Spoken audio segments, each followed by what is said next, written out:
Por eso me temen tanto. Por eso me temían cuando estaba en el ring. Porque eso era todo lo que yo era aniquilado. Para eso nací. Y ahora esos días se fueron. Está vacío. No soy nada. La tragedia de Mike Tyson no es un solo evento. Es una vida entera de violencia, pérdida y supervivencia. Cada capítulo alimentando al siguiente en un ciclo que comenzó antes de que lanzara un puño. Esta es la historia de Iron Mike. Y aquí es donde comienza. La creación de un monstruo. Mike Tyson nació el 30 de junio de 1966 en el Hospital Cumberland en Fort Greene, Brooklyn. Su acta de nacimiento listaba a un taxista jamaicano llamado Purcell Tyson como su padre. Pero el hombre que Mike realmente conoció mientras crecía, Jimmy Kirkpatrick, un proxeneta y estafador callejero de Carolina del Norte, abandonó la familia alrededor del nacimiento de Mike, o a más tardar a los 2 años. El tiempo exacto varía según la fuente. Lo que no varía es esto. Kirkpatrick murió en 1992 sin nunca reconciliarse con su hijo. Tyson creció con su madre Lorna, su hermano mayor Rodney y su hermana Denise, quien moriría a los 24 años en 1990 en una serie de apartamentos dependientes de la asistencia social que empeoraban con cada mudanza. Mira, en un momento se veía bien y luego me di cuenta de que teníamos que mudarnos y cuanto más nos mudábamos, más oscuro se volvía todo. Vimos menos gente blanca. Cuando Tyson tenía 10 años, la familia se mudó a Brownsville. En ese momento, Brownsville era uno de los códigos postales más peligrosos de América. Tasas de homicidio el triple del promedio nacional, mercados de drogas abiertos, edificios quemados dejados por los disturbios y la fuga blanca de los años 60 y 70. Y Brownsville era solo muy agresivo y negro. Ya sabes, cualquier cosa es posible. Lo que fuera que se pudiera hacerle a un ser humano, se estaba haciendo allí. Y el joven Mike Tyson, regordete con un ceseo, voz aguda, era un blanco fácil.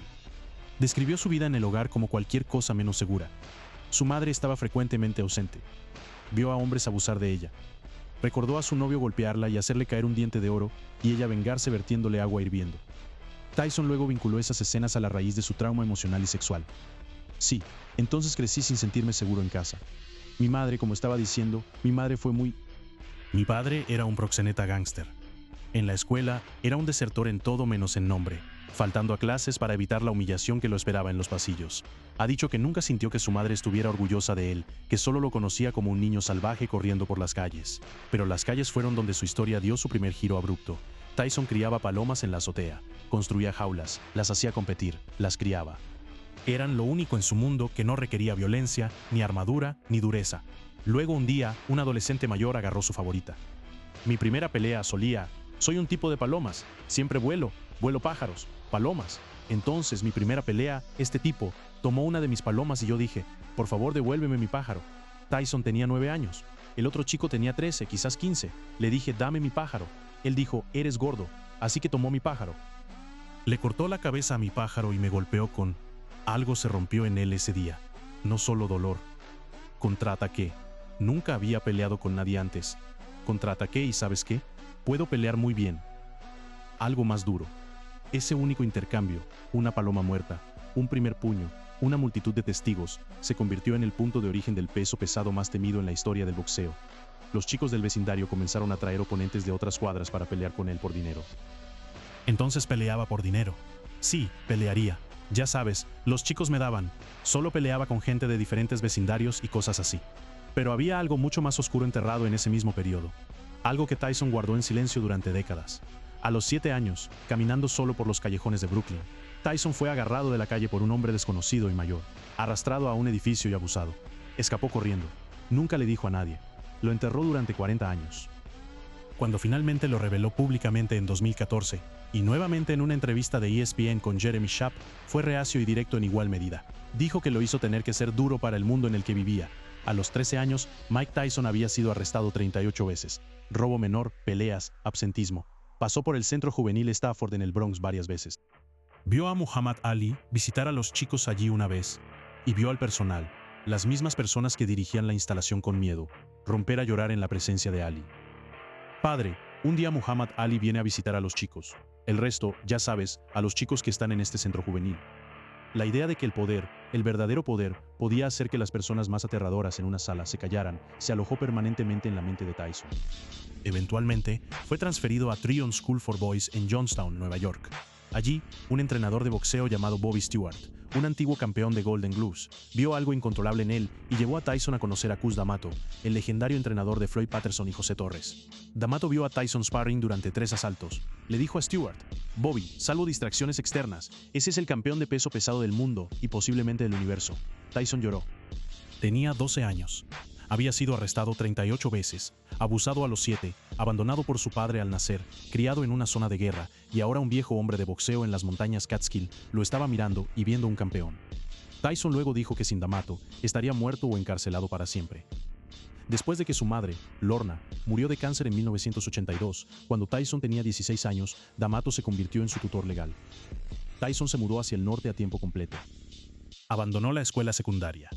Entrenaba todos los días. Lo que siguió fue uno de los ascensos más comprimidos en la historia del deporte. El 22 de noviembre de 1986, con apenas 20 años y 4 meses, Mike Tyson noquea al campeón de la WBC Trevor Berbick en el segundo asalto, convirtiéndose en el campeón de peso pesado más joven en la historia. Para agosto de 1987, tenía los cinturones WBC, WBA e IBF simultáneamente. Era indisputado, tenía 21 años. El chico de Brownsville, que no tenía nada, se había convertido en el hombre más temido del planeta. Pero D'Amato había muerto en noviembre de 1985, justo antes de la primera oportunidad de título de Tyson, y con él se fue la única persona que había manejado verdaderamente el monstruo que ayudó a construir. Lo que vino después no fue una historia de boxeo, fama, caos y la caída. La versión de Mike Tyson con la que el mundo se enamoró a fines de los años 80 era algo genuinamente aterrador en el sentido más entretenido. Medía 5'10" y apenas pesaba 220 libras. Peleaba contra hombres que lo superaban en peso por 40 libras y noqueaba a la mayoría en menos de 3 asaltos. Los récords de pago por visión se derrumbaron. El dinero llegó en grandes cantidades. Bueno, a la gente le encantaba ese tipo porque ese tipo les daba una droga y esa droga era emoción. Como si encendieras la tele y dijeras: oh, aquí vamos. El propio Tyson, mirando hacia atrás en una conversación con Joe Rogan, fue mucho menos celebratorio sobre quién había sido ese hombre. En algunas de esas conferencias de prensa hace mucho tiempo, cuando lo que estoy diciendo es que nunca hablaría con nadie así. El hombre al que el mundo aplaudía era un hombre que Tyson no le agradaba mucho. A la gente le encantaba ese tipo. Sí, ya sabes, a la gente le encanta. A mí no me agradaba mucho ese tipo. Así que tengo conflictos con gente que le encanta ese tipo, y yo viviendo mi vida que estoy viviendo ahora. Las grietas comenzaron a mostrarse casi inmediatamente después de que llegaron los títulos en febrero de 1988. Con 21 años y campeón indisputado, Tyson se casó con la actriz Robin Gibbon después de un noviazgo de 11 meses. El matrimonio se derrumbó en un año. En septiembre de 1988, Gibbon se sentó junto a Tyson en 2020 de ABC con Barbara Walters y con Tyson sentado en silencio a su lado, describió el matrimonio como tortura, infierno puro, diciendo que había comenzado a temerle. Tyson inicialmente negó la magnitud del abuso, luego admitió en Undisputed Truth y en una aparición en Oprah en 2009 que la había golpeado. Cuando se le preguntó directamente sobre su trato de mujeres en una entrevista de 2014, no buscó excusas. No, soy un ser humano. Y he abusado de mujeres. Las mujeres me abusaron. Era como una hoja de doble filo. Ambos nos abusamos el uno al otro, ¿sabes? Y eso es básicamente lo que fue. El matrimonio terminó en 1989. Las repercusiones legales y financieras se extendieron durante años. Luego vino Indianápolis. El 19 de julio de 1991, Tyson conoce a Desiree Washington, de 18 años, una concursante del concurso de belleza Miss Black America, en un evento de ensayo. Él la invitó a su suite de hotel alrededor de las 2:30 am. Ella alegó que la violó. Él mantuvo que fue consensual. Ella lo reportó a la policía horas después. El 10 de febrero de 1992, fue condenado por violación y conducta sexual desviada criminal. Fue sentenciado a 10 años con 6 para cumplir, pasando finalmente 3 años en el Centro Correccional de Indiana Youth, antes de su liberación bajo palabra en 1995. Tenía 25 años. Había sido campeón de peso pesado indisputado del mundo y ahora estaba en una celda de prisión. Se convirtió al Islam. Leyó, reflexionó, emergió en 1995 con la mandíbula apretada y su carrera en ruinas y comenzó a reconstruirse, peleando nuevamente a partir de 1996. Pero había una furia en él, ahora que no tenía dónde ir limpiamente. Encontró su salida más surrealista el 28 de junio de 1997 en el MGM Grand en Las Vegas. La revancha de peso pesado de la WBA entre Tyson y Evander Holyfield, quien había detenido a Tyson con un TKO en su primer encuentro en 1996, se convirtió en una de las noches más infames en la historia del boxeo. En el tercer asalto, después de una serie de cabezazos y clinches, Tyson mordió un trozo de la oreja derecha de Holyfield, lo escupió en el canvas, luego mordió su oreja izquierda. El árbitro Mills Lane lo descalificó.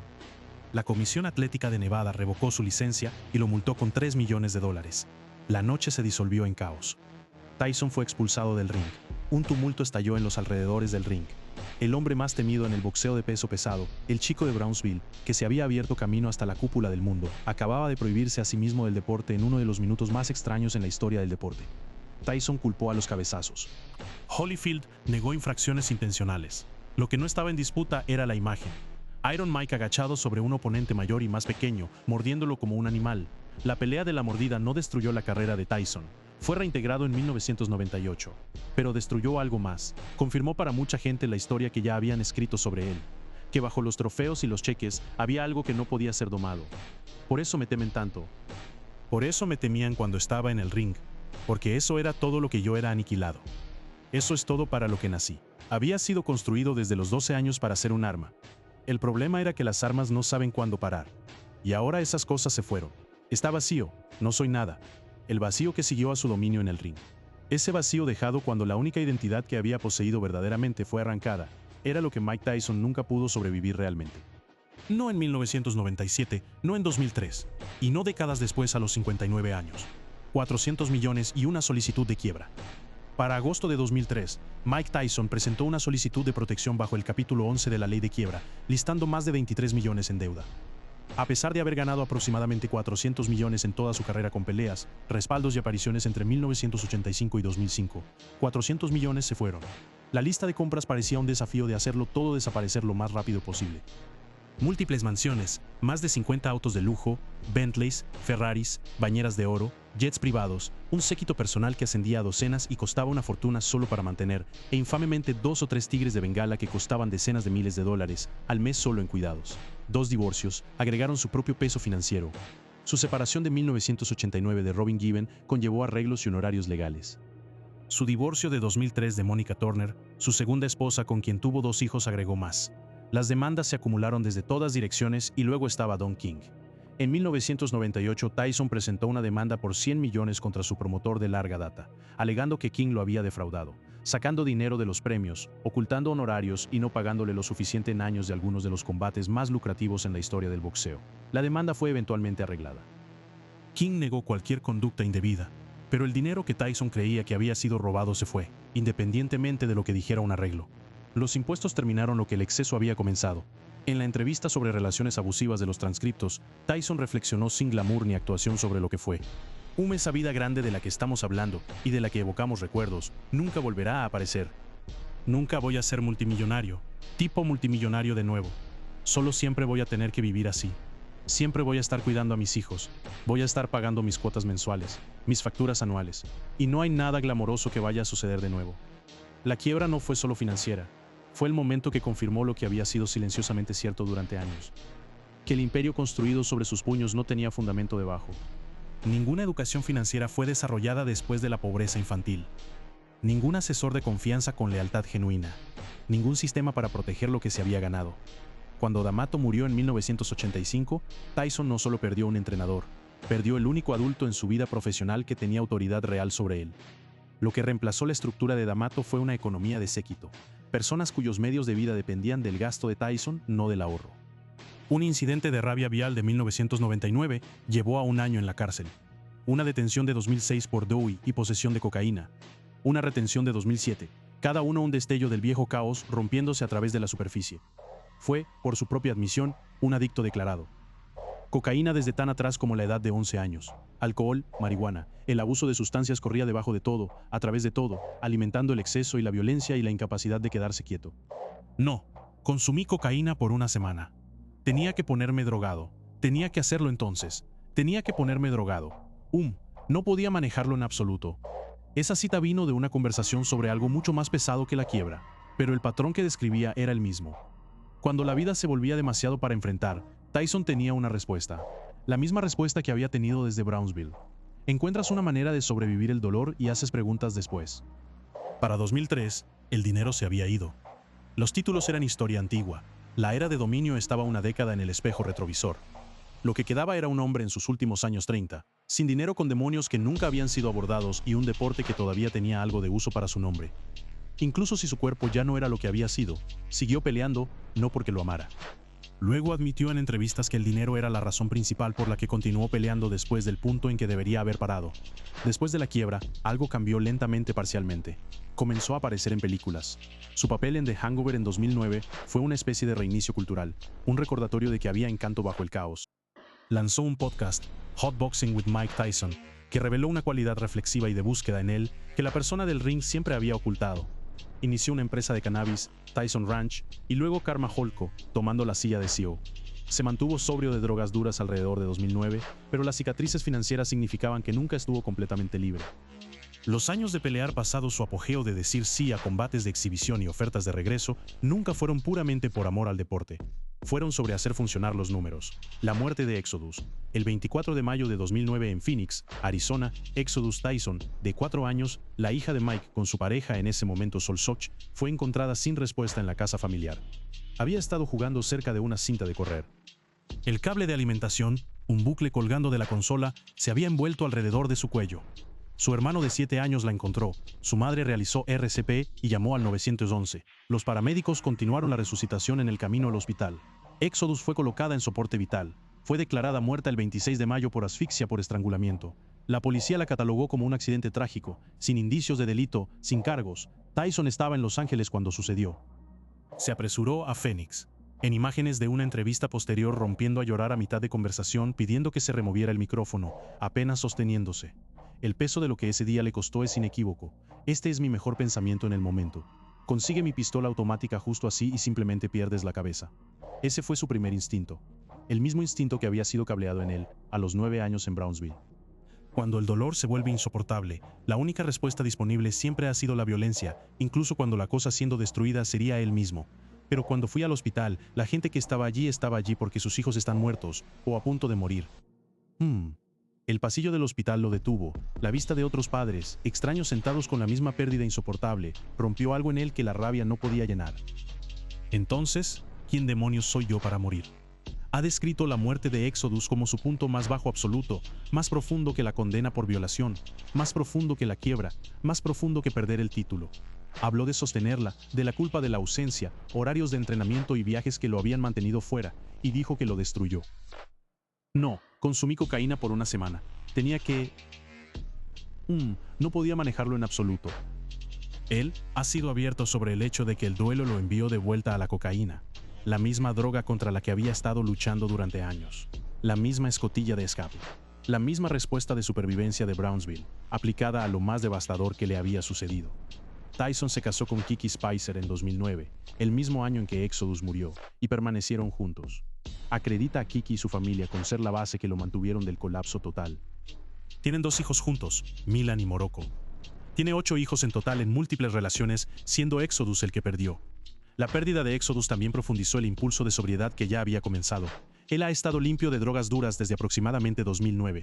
El duelo parece haber funcionado dolorosamente como una especie de pared, lo que él no podía cruzar y sobrevivir.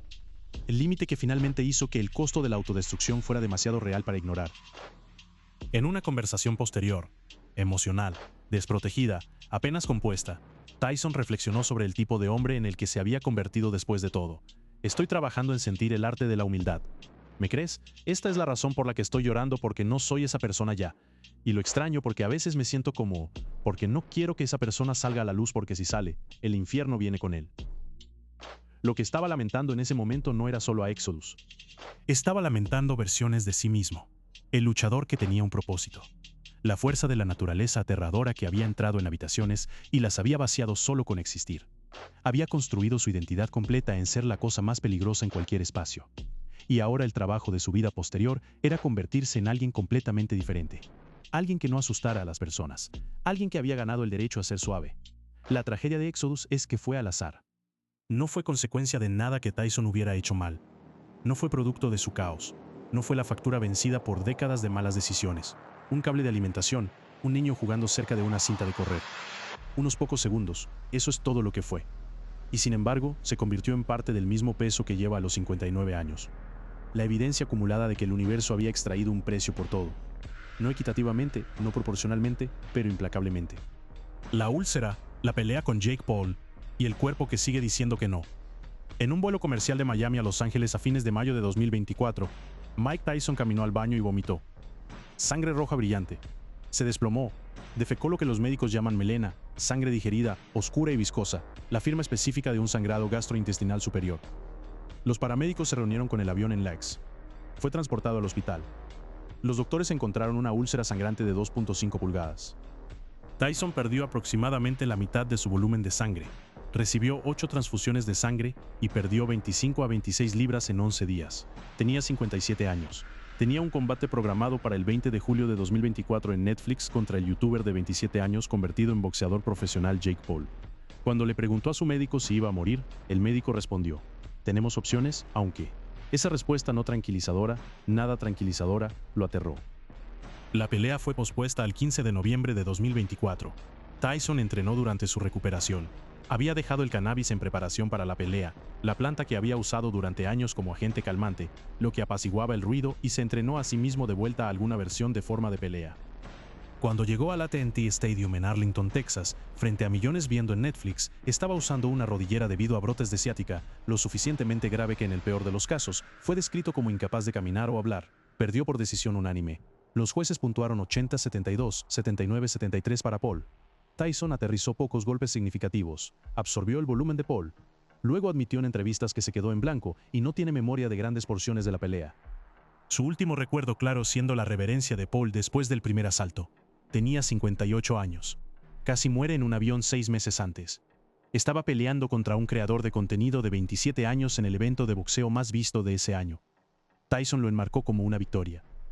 En una declaración posterior a la pelea, escribió: "Casi muero en junio. Tuve 8 transfusiones de sangre. Perdí la mitad de mi sangre y 25 libras en el hospital. Y tuve que pelear para estar saludable para pelear. Así que gané". Y en cierta luz, no estaba equivocado. El hombre se levantó de una cama de hospital después de perder la mitad de su suministro de sangre y se subió a un ring de boxeo contra un atleta profesional de la mitad de su edad. Sin importar lo que pienses de la decisión, esa es una forma específica y notable de terquedad. Pero la imagen neurológica alrededor de la pelea fue sombría. Expertos médicos citados en reportes de 2025 advirtieron que los luchadores mayores de 50 enfrentan riesgos dramáticamente elevados porque los cerebros envejecidos se encogen, creando más movimiento físico dentro del cráneo al impacto, lo que los médicos llaman chapoteo. En un hombre con el historial de Tyson, cientos de combates profesionales y aficionados, riñas callejeras que se remontan a los 9 años, más de 30 años de absorber puños de nivel élite. El daño acumulado no es teórico. Es estadísticamente casi una certeza. Ha mostrado signos sutiles, habla ralentizada en algunos clips, temblores ocasionales, los blancos de memoria durante la pelea de Paul. Estas son las cosas que no hacen titulares porque no son tan dramáticas como una mordida en la oreja o una quiebra, pero son el daño más permanente de todo lo que ha sido catalogado aquí. Para 2026, a los 59 años, Tyson ha discutido planes para una exhibición adicional contra Floyd Mayweather. A pesar de las advertencias médicas de que continuar peleando presenta riesgos severos de neurodegeneración, ha dicho claramente que el dinero es la razón real por la que sigue peleando. Sí, el boxeo es para cuando no tienes nada. Cuando haces boxeo cuando no tienes nada, porque eso es mucho de humo. Dijo eso describiendo cómo se convirtió en luchador en primer lugar. Estaba hablando de tener 12 años, pero se aplica con fuerza completa y desgarradora a dónde está ahora. El hombre que ganó 400 millones y presentó quiebra a los 37. El hombre que casi sangró hasta la muerte en un avión a los 57. El hombre que se paró en un ring de boxeo sin memoria de la mitad de la pelea a los 58 y la llamó una victoria. El hombre que por su propia admisión aún sigue haciendo esto principalmente porque la arquitectura financiera de su vida lo requiere. Hay una versión de esta historia que termina en paz. Tiene a Kiki. Tiene a sus hijos. Tiene sobriedad. Ha construido algo con su empresa de cannabis. Ha encontrado en sus últimos años 50 una capacidad para la reflexión y la vulnerabilidad que el campeón de 21 años nunca poseyó. En conversación con Chris Cyborg, se sentó con el peso total de todo lo que había hecho e intentó contarlo. Todo lo que hice fue, mi vida entera me estaba diciendo que cuando muera todo lo que voy a hacer es disculparme. Sentí todo el dolor que alguien